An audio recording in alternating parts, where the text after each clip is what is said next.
আপনাকে কি কেউ কখনো বলেছে তোর গালের তিলটা কিন্তু খুব সৌভাগ্য বয়ে আনবে? পায়ের পাতায় তিল, ভাই তুই নিশ্চিত বিদেশ যাবি। ঠোঁটের নিচে তিল আছে, সাবধান, দারিদ্র লেগেই থাকবে।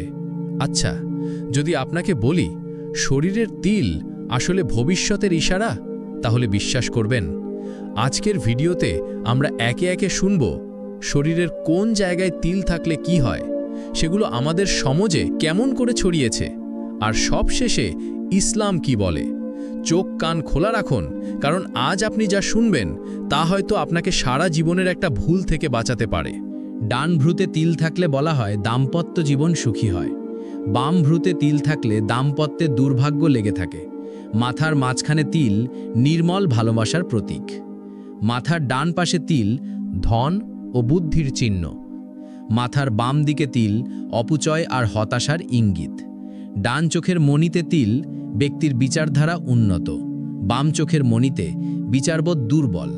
চোখের পাতায় তিল সংবেদনশীল স্বভাবের মানুষ, বিশেষ করে ডান পাতায় থাকলে আরও বেশি। কানে তিল দীর্ঘ হায়াতের লক্ষণ। নাকে তিল প্রতিভাবান ও সৌভাগ্যবান। ঠোঁটে তিল ভালোবাসায় ভরপুর হৃদয়। ঠোঁটের নিচে তিল জীবনে দারিদ্র্য লেগে থাকে। গালে তিল প্রেমিক প্রকৃতির ইঙ্গিত। থুতুনিতে তিল রুক্ষ অন্তর্মুখী স্বভাবের লক্ষণ। বুকে তিল আবেগপ্রবণ ও প্রেম নির্ভর জীবন। পিঠে তিল গোপন রত্ন, অর্থাৎ ভেতরে অনেক গুণ লুকানো। পায়ের পাতায় তিল বিদেশ ভ্রমণের ইঙ্গিত। পায়ের নিচে তিল ঘুরতে পছন্দ করেন, বহির্মুখী স্বভাব। হাঁটুর ওপরে তিল উচ্চাকাঙ্ক্ষা ও ক্ষমতার ইঙ্গিত। এসব বিশ্বাস এমনভাবে গেঁথে গেছে, অনেকে তো শুয়ে শুয়ে তিল খুঁজে দেখে নিজেই নিজের ভাগ্য গণনা করে ফেলে। প্রিয় ভাই ও বোনেরা, এত কিছু শুনলেন, আপনার কি মনে হয় সত্যিই কি এই তিলগুলো মানুষের ভাগ্য লিখে দেয়? আসুন শুনি ইসলাম কি বলে। আল্লাহ বলেন, তোমার যা কিছু ঘটবে তা আমার অনুমতি ছাড়া ঘটবে না।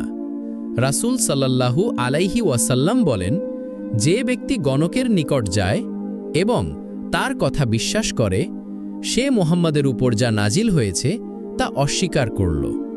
অর্থাৎ তিল দেখে ভাগ্য বিচার করা, জীবন বিশ্লেষণ করা তা শিরকের দিকে নিয়ে যেতে পারে। চিকিৎসা বিজ্ঞান যা বলে, তিল হচ্ছে ত্বকের স্বাভাবিক কোষের জমাট দাগ, কখনো লালচে, কখনো কালো, কখনো সমতল, কখনো উঁচু। প্রায় সব মানুষেরই এক বা একাধিক তিল থাকে এবং বেশিরভাগ তিলই একেবারেই নিরাপদ। কিছু তিল মানুষের সৌন্দর্য বাড়িয়ে দেয়, এতে আল্লাহর কুদরত প্রকাশ পায়। কিন্তু তিল দেখে ভাগ্য গণনা করাটা সম্পূর্ণ ভ্রান্ত। ভাই ও বোনেরা, আমরা জন্মেছি মুসলমান ঘরে, আমাদের তো কুসংস্কারে বিশ্বাস করার কথা না।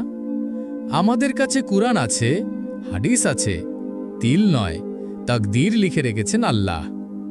আজ থেকে আমরা ঠিক করে ফেলি আর কখনো তিল দেখে ভবিষ্যৎ বিচার করব না। কাউকে তার শরীরে দাগ দেখে বলবো না সে সৌভাগ্যবান বা দুর্ভাগা, বরং কুরআনের আলোয় জীবন সাজাবো। আল্লাহ সুবহানাহু ওয়া তাআলা আমাদের সকলকে হিদায়াত দান করুন। আমিন।